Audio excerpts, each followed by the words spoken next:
Welcome to the Selectmen's meeting. It's Monday, August 10th. Tonight we have with us Kelly Bigos, our recording secretary, our town manager, Tom Wooden, and Selectmen Tricia Warren, Wendy Wolf, myself, Denise Griffin, Bill Hamblin, and Russ Hoffman. So, Tom, town manager announcements. Thank you. Sadly enough, the other day I received an email from Kelly that she's going to be stepping down as our recording secretary the end of this month. I just wanted to say that it's been a pleasure to work with you, and we're going to miss you very much. Hear, hear. Hear, hear. It's going to be hard to fill that spot. Gnashing of Definitely. teeth. Thank you, Kelly. Thank you, Kelly. Which brings me to a question of the meeting on the 24th. I know we have a workshop set up for the former tennis court area. Are we going to have a selectmen's meeting that night at all? I'm just wondering for Kelly's scheduling, Right. whether she needs to be here or not. We were trying or hoping to not to have a meeting. Right. If we didn't have any major business. That was going to be our one meeting in the Right. summer we were going to take off. So as of right now, I don't think we have any agenda items other than the tennis court workshop, which We could open a meeting, sign the warrants, close the meeting, just briefly, just so that we legally get the warrants signed. well, if we're all here, there's Yeah. no problem with doing that. Right. But you're right. I mean, I don't think we need Kelly to come Okay. down to take So the minutes intent- for that. the So we'll intent give is- you the night off. Right, right. The intent is to keep the agenda Yeah. clear unless there's something that obviously is time Urgent. critical. Yeah. Yeah. Okay. Can you tell us what time the workshop is going to be on the 24th? What time are we thinking? I think it was scheduled for the regular time. I think it was 7 o'clock. I don't know, so I just want, okay, that's good because that should work with I everybody. thought that's what, Yeah. Right? Everybody's schedule good with that then? I think since it was, we're just replacing the selectmen's meeting, it started Yeah. at 7. Yep. Okay. yep. Okay. That's fantastic. And I don't know if I mentioned this at the last meeting, but Laurie Bouchard has been down here once to meet both Julie and myself to go over the personnel manual and so forth, and she took back a bunch of items that she's working on. She's coming back down here again August 20th to show us what she's put together. And I think that she'll probably be coming to the board in the second meeting in September with whatever she has for good. accomplishments and so forth. It's great. So that's the plan as it is right now, anyway. And that's all I have at the moment, Denise. Tom, you forwarded us the PDF of the letter of Rob Crawford's retirement. On my Yep. copy anyway, only the top half came out, so. All right. I assume there is a. Mine was fine. Okay, mine Yeah. was not. Yeah. So there is a follow-on? He's leaving on the second page, too, just so you know. Yeah, He's well, I definitely, didn't- definitely gone, I yeah. didn't doubt that, but. Yeah. Well, did you read the part where Phil Saucier was? No, that's the part Yeah. that did not make it. That Yeah. and Matt Tarasevich were a couple of the suggestions that he Yeah. had for carrying on. Yeah, Phil, I know Phil, so, Oh, do you? Okay. yeah, he'll be very good, so. Good. Okay. So, all right. Any other questions for Tom? No? All right, we'll move on to financials. Julia.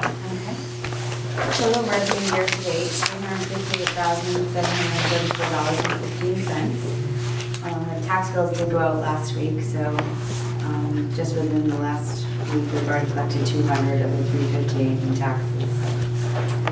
Our revenue is increasing. Total expenses year to date, $587,029.86.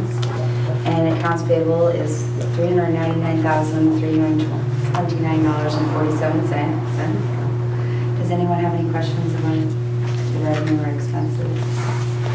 Hopefully, my audit has been a lot of electronic going back and forth, but the field work does begin on Thursday. So after, hopefully they'll be on schedule for presentation sometime in September to come discuss it with you. So then we can begin the graph process. I would like that. The bank balance is $1,583,714.95.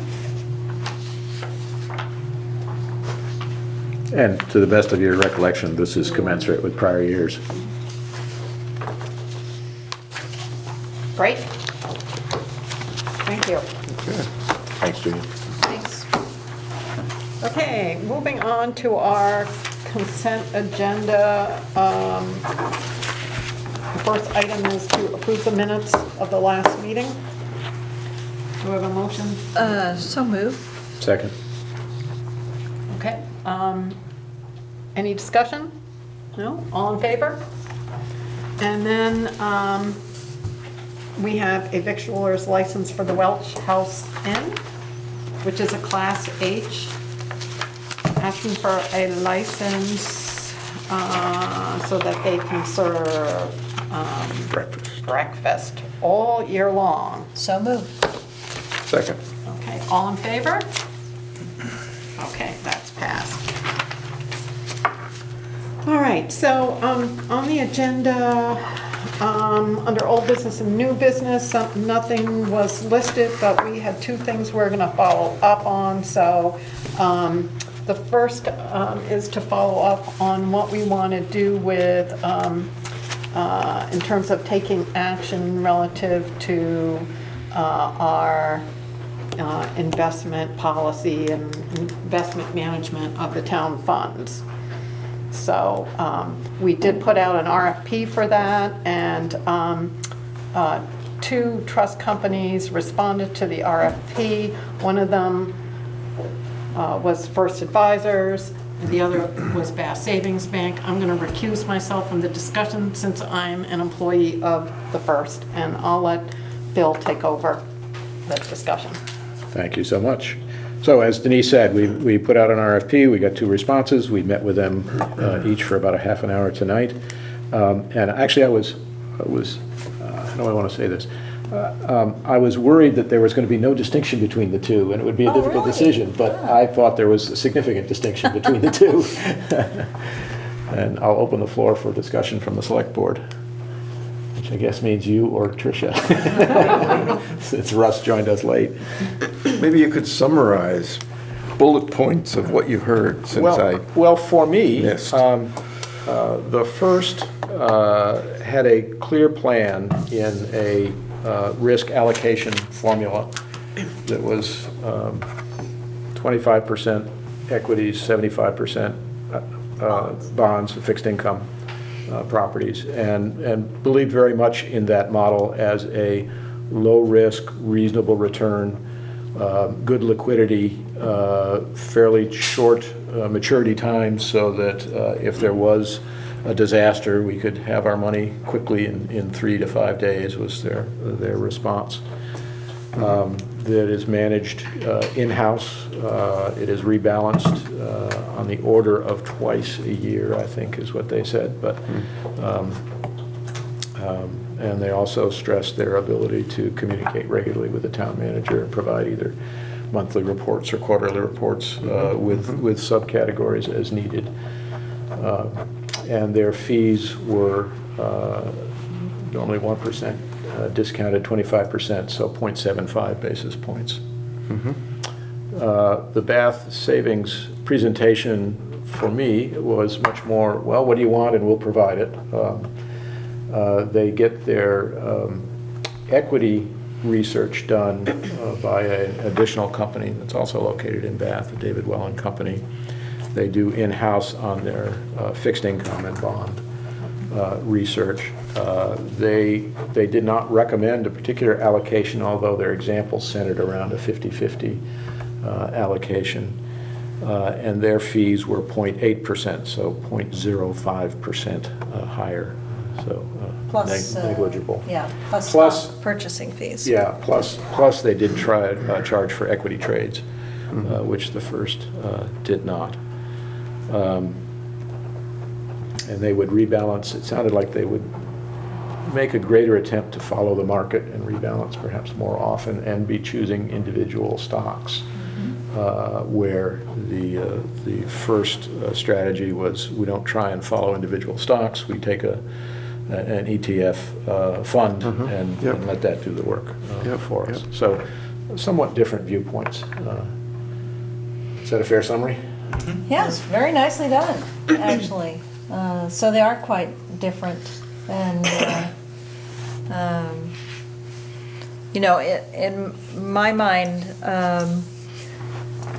there are a lot of folks and organizations that feel they can select stocks and winners, but that is a very difficult thing to do consistently, and usually the ones that do it have a whole stable of research associates really following the companies quite closely rather than looking at summary materials, say, provided by banks, which is fairly generic and usually publicly available. So I'm less thrilled with having our money invested with people that are trying to pick and choose stocks, because I just have less I was certainly, confidence in that. let me jump to it and say I was certainly more comfortable with the first and their approach than I was with the Bath Savings approach. So that's the way Yes. I would lean. Yeah. I gather you feel the same way, Wendy? Yes, I Okay. am. Tricia?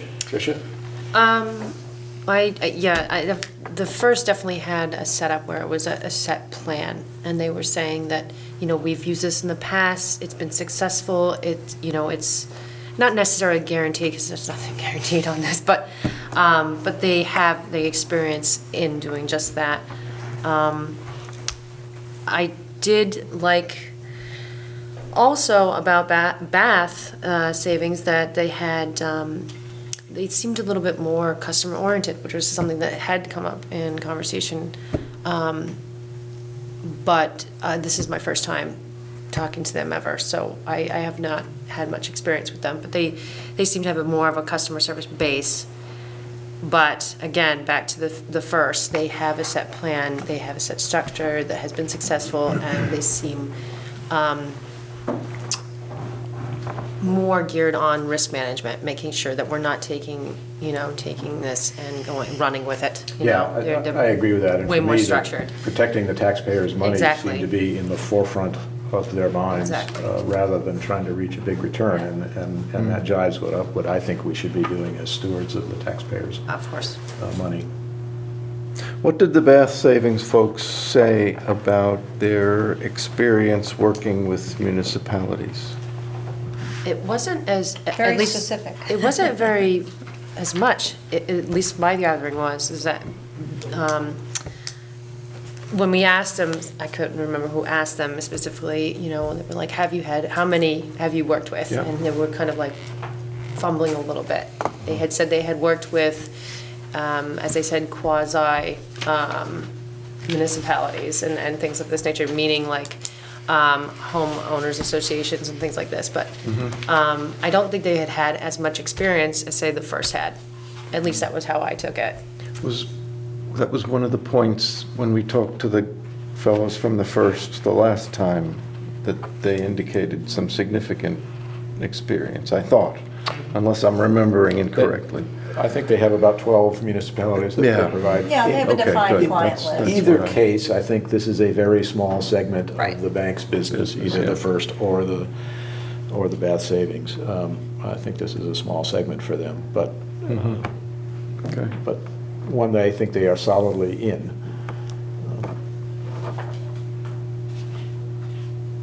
Well, if there are no other comments, I'll make a motion to accept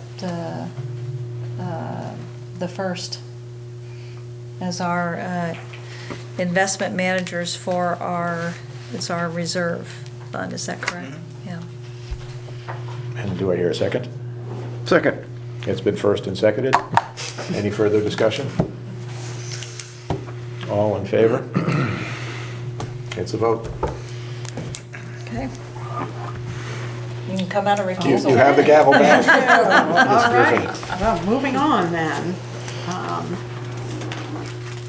I think the other discussion we had said we would have tonight would be just to have a discussion about Chapter 1 of the Comprehensive Plan, which I believe is on the topic of historic resources of our area. So I'm not really quite sure how to start the discussion. Did you have thoughts about this? I have, what I did was really print out the recommended goals or strategies. Yeah, I actually think it'd be good for us to talk a little bit about what the recommended strategies, and if we think that we have a role in what those are, because there are some of these that I think are the purview of the Board of Selectmen, some to the Planning Board, obviously, look at local ordinances, and there are some things that might require resources or, consultant help that I'm not sure that there are both resources and in terms of priorities for the town, I think it's good for us to discuss where do we think this might fall, because there are going to be lots of things in the comprehensive plan That was the key point that I kind of got hung up on, because anywhere in this comprehensive plan, I think if you go through and read the goals and the strategies, that's good, that's good, that's good. The trouble is, we'll only have the energy and the time and the manpower to do, at least initially, the top 10%. Right. And therefore, I think we should work on some way to identify the top 10%, and that's going to be hard to do the first night out, because we'll read these and we'll say. So maybe what we can do is pick the top 2 of these and then hold those as we accrete other strategies further on, and then try and prioritize that winnowed list. Yeah, so, I'm... And then hand them all off to Mike. Mike, sure. Let's do it. Well, I think there were 4 suggestions, right? 4 strategy suggestions. So we can maybe go through them and comment on them. Yeah, So let's do it. The first one Do you need to share? is the first one is to protect known historic archaeological sites. I have 2 copies because I don't think it changed. Let me just read off what the 4 are quickly, and then we can go into more detail. So, number 1, protect known historic archaeological sites. Number 2, solicit input from the Maine Historic Preservation Commission. Number 3, all the suggested timeframes were 15 to 16. Number 3, consider a comprehensive community survey of historic and archaeological resources. And number 4, consider protecting important aspects of Booth Bay Harbor's historic character and existing significant views to the harbor from streets and public spaces. So those were the 4 very high level.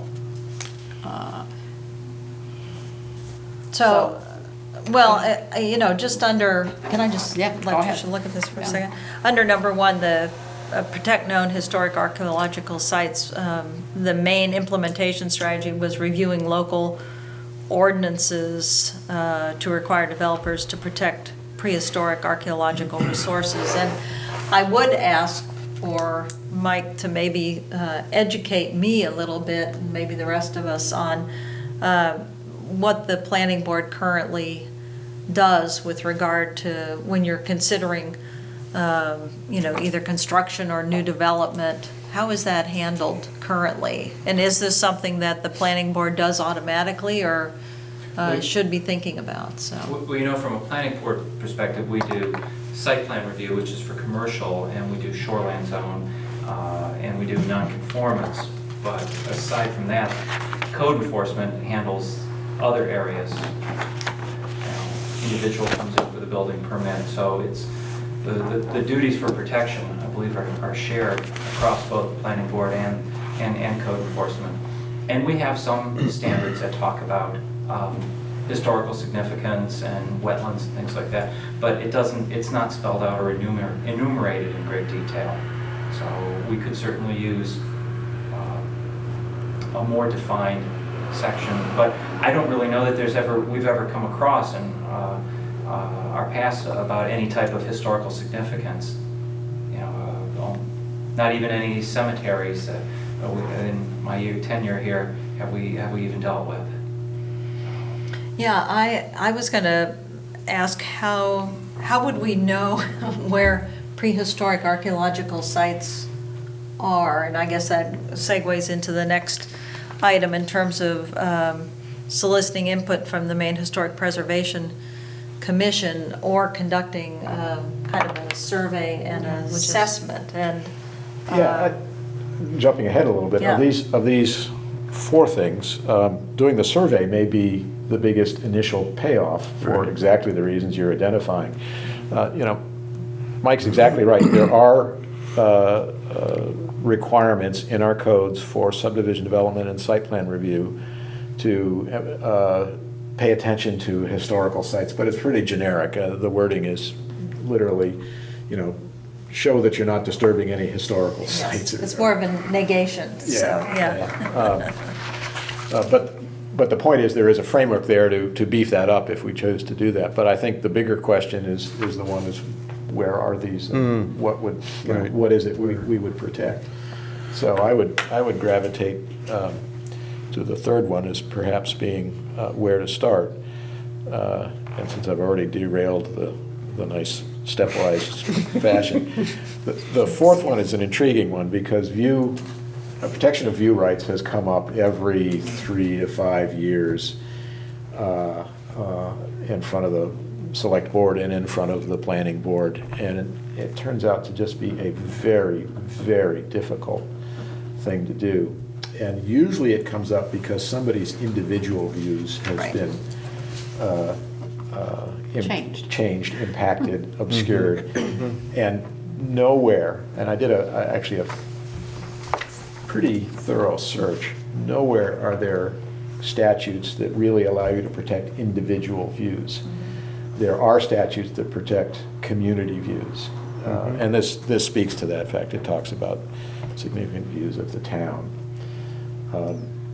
But it's a little bit of a morass that you get into when you start to look at that. So it's something that's important, but I would want to line it up very carefully before we had started to try and address that.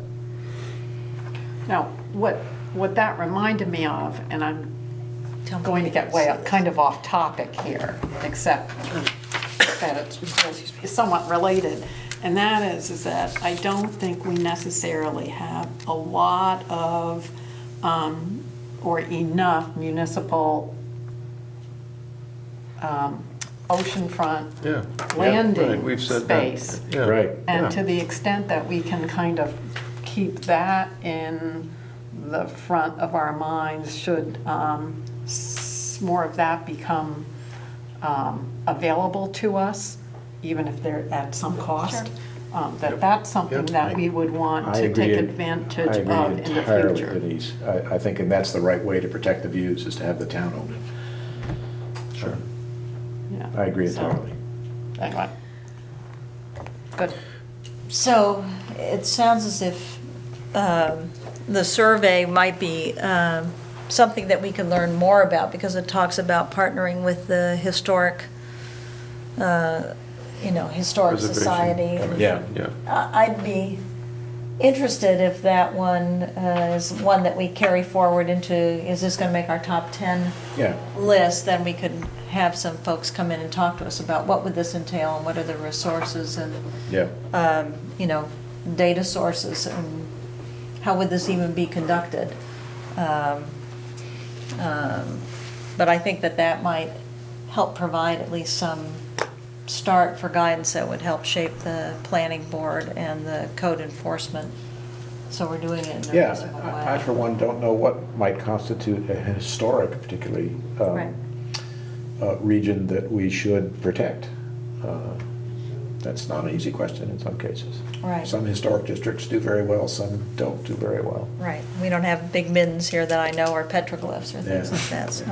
Bill, do you remember the conversation where it wasn't so much about protection, but there was a way to recognize structures that have been around for a number of years? And this was, the talk was about whether it was Yarmouth or Freeport or someplace where plaques were made available. Yes, yes, I remember that discussion. To put on a house, a building, a structure, to say when it was built, and not to say that we were encumbering the owner about something, but it was more of a recognition, kind of a positive way, rather than saying you should. It's Yep. appreciate. I do remember that. It was a very good idea, and that's one we should carry forward, I thought. Yeah.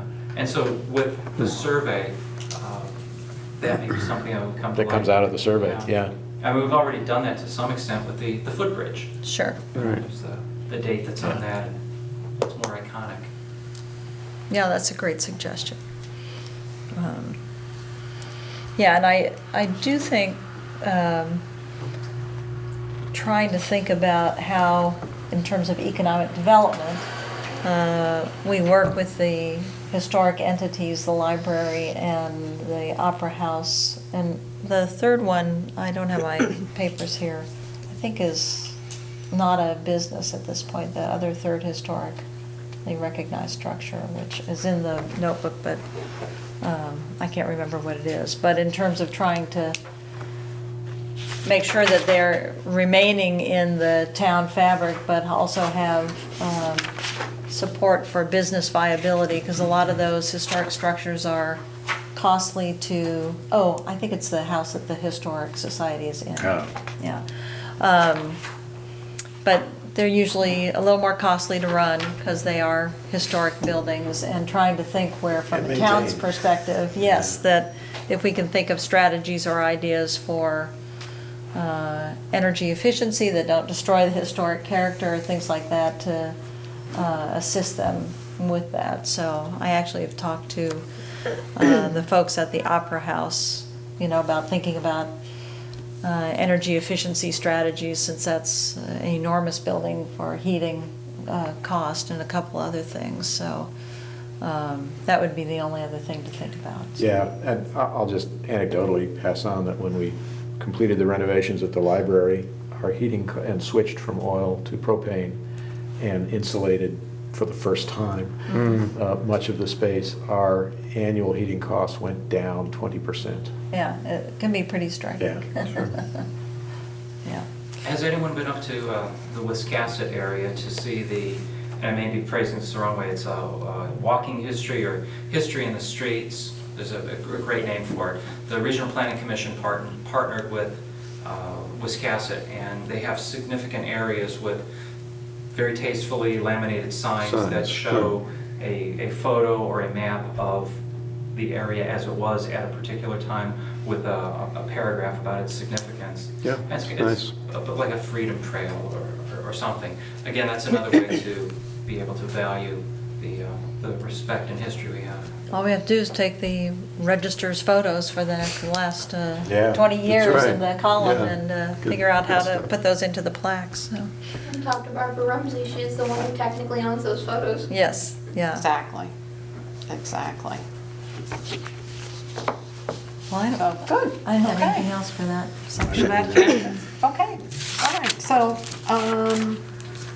So is there some action that we can derive out of that?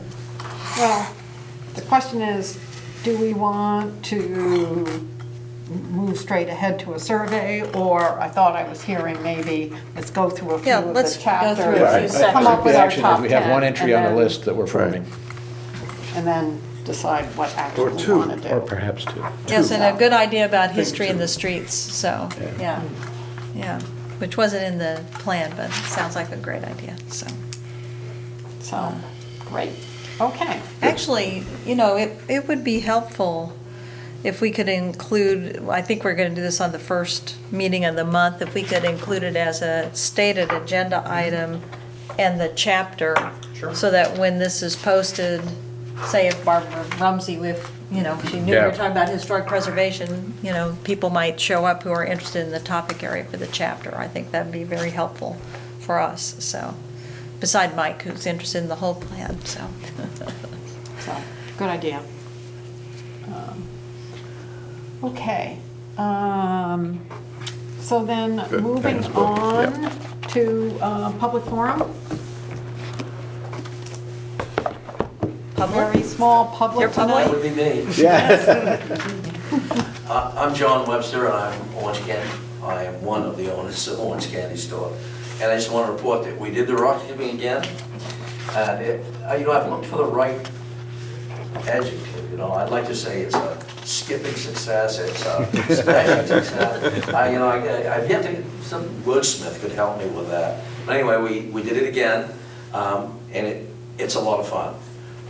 We plan to do it again. It will be July 9th, which is a Saturday. Following the 4th comes, I think, that Monday before that. Anyway, so we've always tried to use the Saturday following the 4th of July.